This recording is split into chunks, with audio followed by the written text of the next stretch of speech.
Nice to be back here in Berlin. Hi, everyone, here at droidcon. So hopefully it's going to be a quick session, 20 minutes or so we should be on time on this. And before jumping to the actual topic for today, I would just like to briefly talk a little bit about myself. So my name is Neamtu. I'm a software sales engineer and developer advocate for Zebra Technologies. Been with Zebra since 2022. If you don't know Zebra or what we are doing, feel free to stop by to our booth. We have tons of devices and solutions that we are offering, so feel free to come by. And before joining Zebra, been doing Android development as a full-time job, and I've been doing Android development for more than 7 years now. Right, so on to the actual topic about today. So what I wanted to bring is, obviously also from the title, your app could use a secondary screen. So why an application could use a secondary screen? So we brought this general idea last year at the droidcon in London, but it was more like a complex kind of session. And I think we have concentrated way too much on what we were providing in terms of solution. So we wanted to bring back this topic again under a different form and in a much simplified way. So we have seen, especially in enterprise businesses, that customers are looking much more to leverage their devices in order to not buy like a physical workstation, and they would much prefer to use their devices to perform their work. And in that case, they would want to have a secondary screen in order to do so. And there are different solutions already. So Android already supports multi-window since some time now. So it's been a while since this has been supported.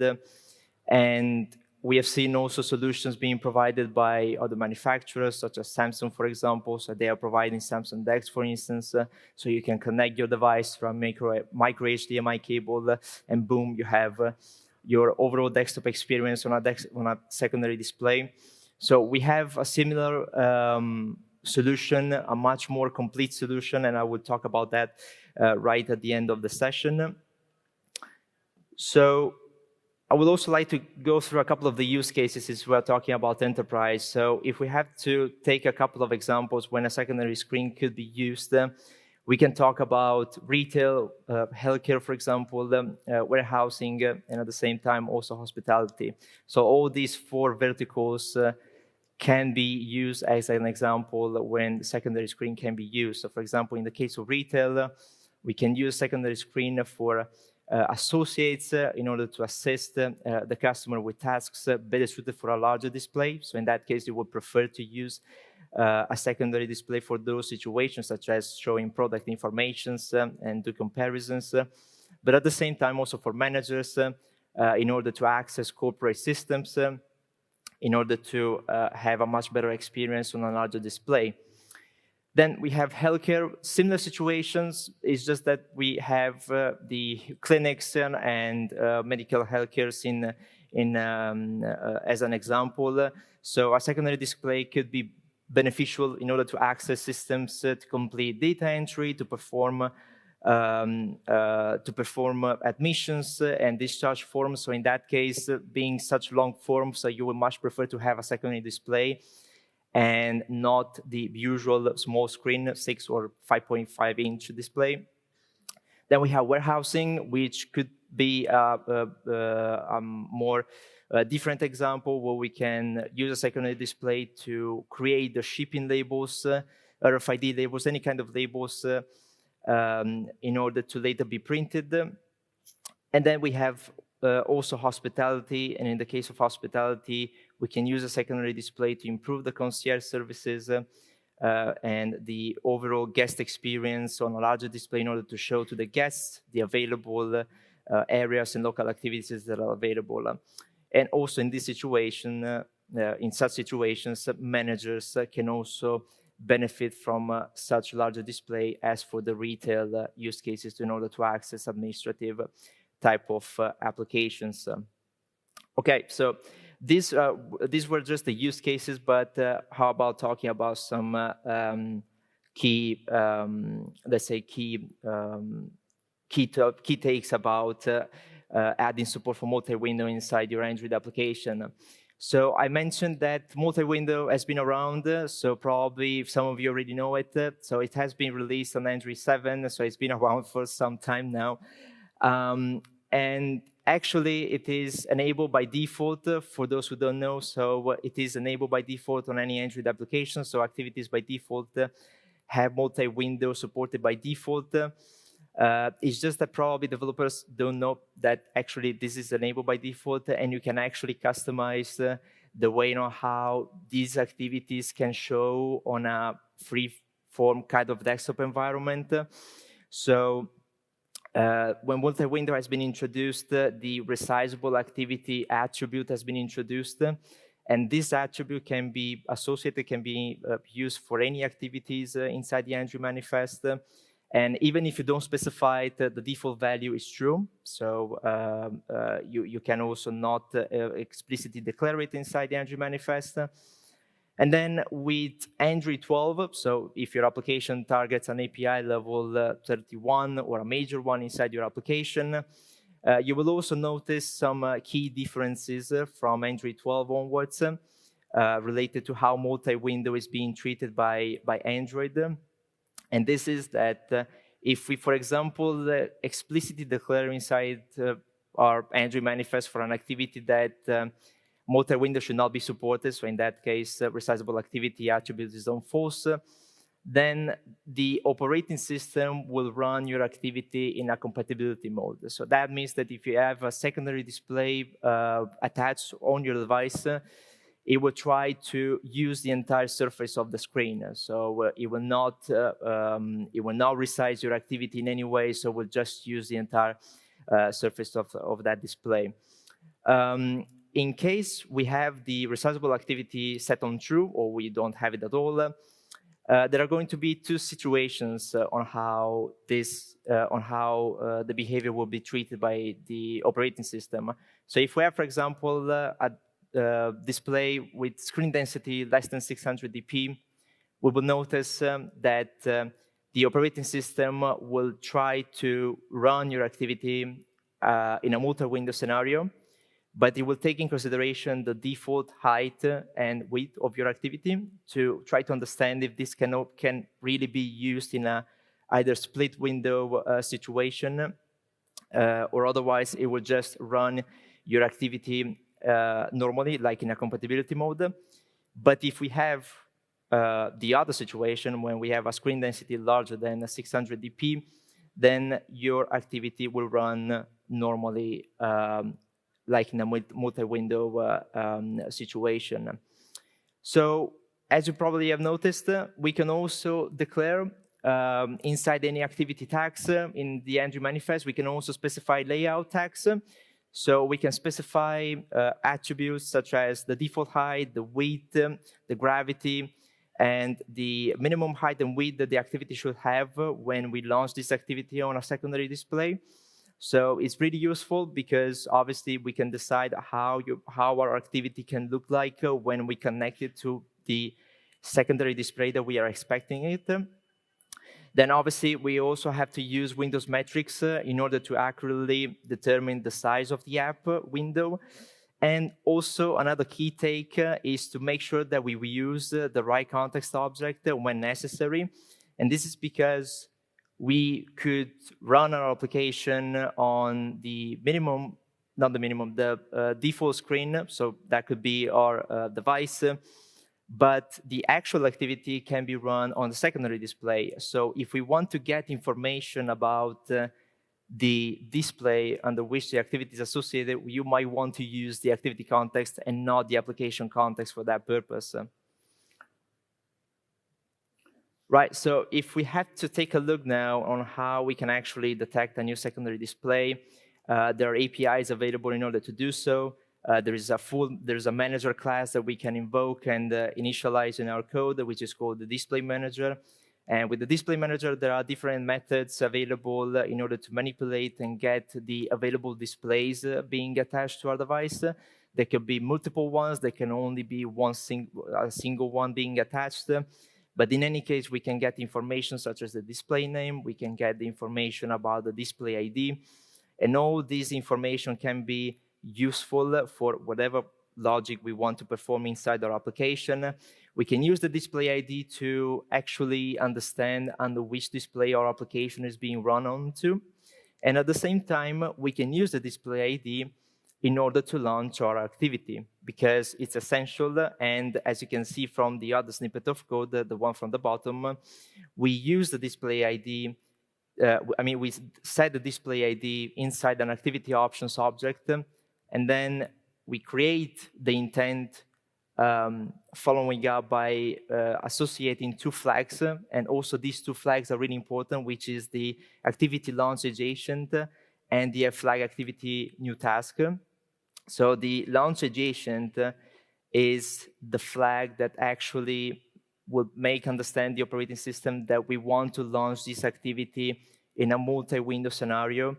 So that means that it will either be launched in a split screen, like for example on a foldable device, or it will also be launched in a free-form desktop environment, so like we have on a secondary display.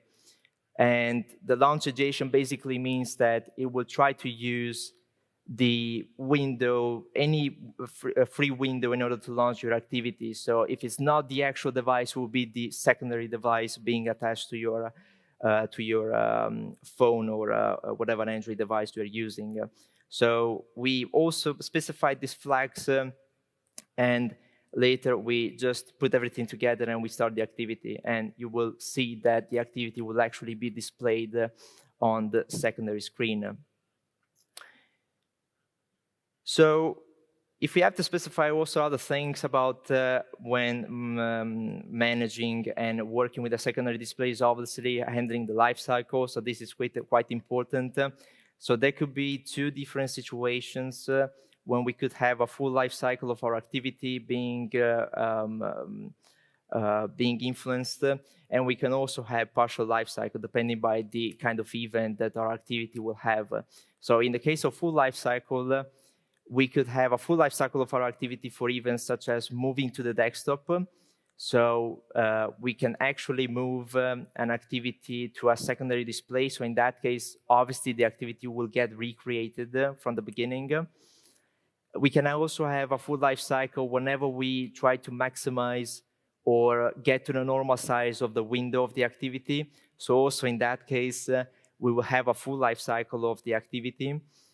Or whenever we resize the window, but only for significant changes. So for example, if we just slightly reduce the size of the activity over the desktop, it will not have any impacts. But if we actually make it very, very small or way larger, then the activity will get recreated. So in other situations, such as the partial life cycle, we can have a partial life cycle for situations and events such as getting the activity back from a minimized state. So that means that's the equivalent of getting the application back from the recent, like on a phone. Whenever we drag the window around the desktop, that's not going to trigger any state, any partial life cycle or whatever. And then we have the window when it's closed. So obviously in this case, it's like when we swipe back or we just close the activity on a normal device, the on pause, the on stop, and the on destroy methods will get triggered. And also when we minimize the window. So because on a secondary display, you have the X and the minus, so the minus obviously to minimize and the X to close it.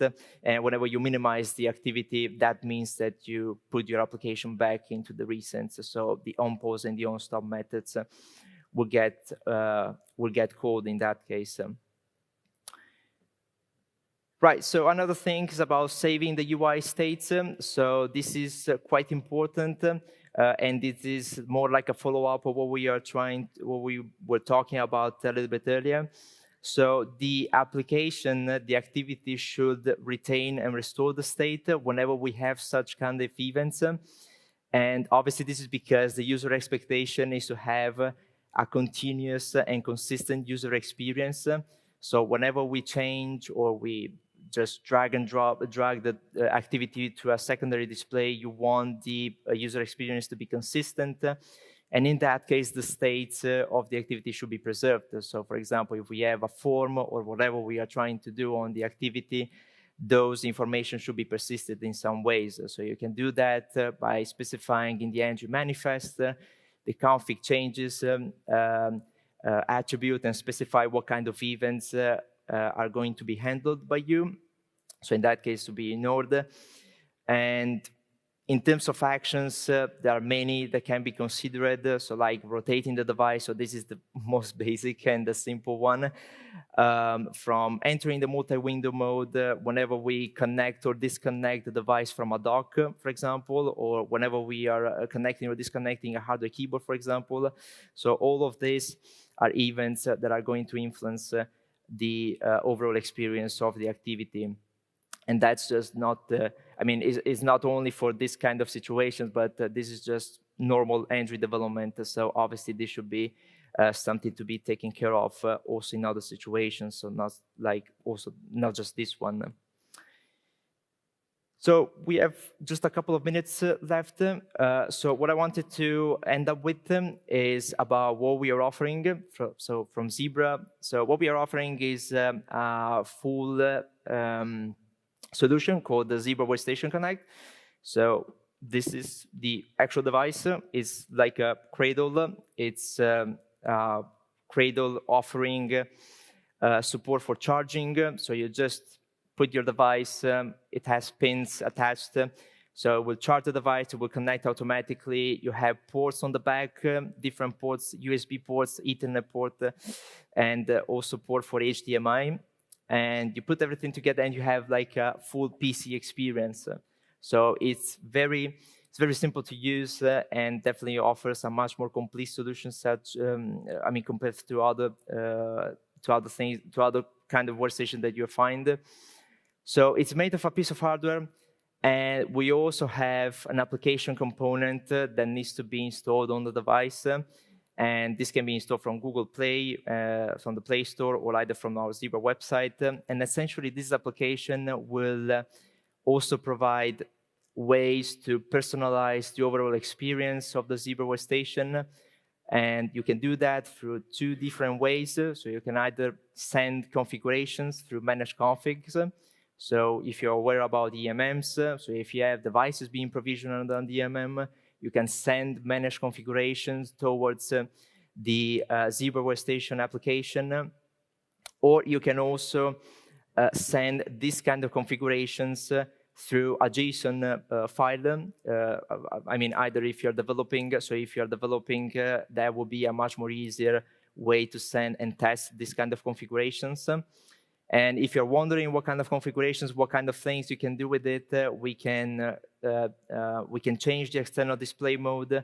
We can also specify and change some UI features which are available for the user. And we can also change the screen resolution of the display, and we can also create shortcuts. So that's quite interesting because we can create as many shortcuts as we want on the desktop, referencing either files or applications to be used by the user. So very, same as in a usual desktop environment. And obviously there are lots more to talk about this. This is just the key points about what this solution offers. So that's pretty much it. We are by the end of this session, 20 minutes. I don't know if there are any questions, but feel free to come by to our booth in case you want to see it live. We have a monitor, and we can show it to you with the device in case you're interested to see it. And if you don't have any questions, that was pretty much from it. Thank you very much for coming.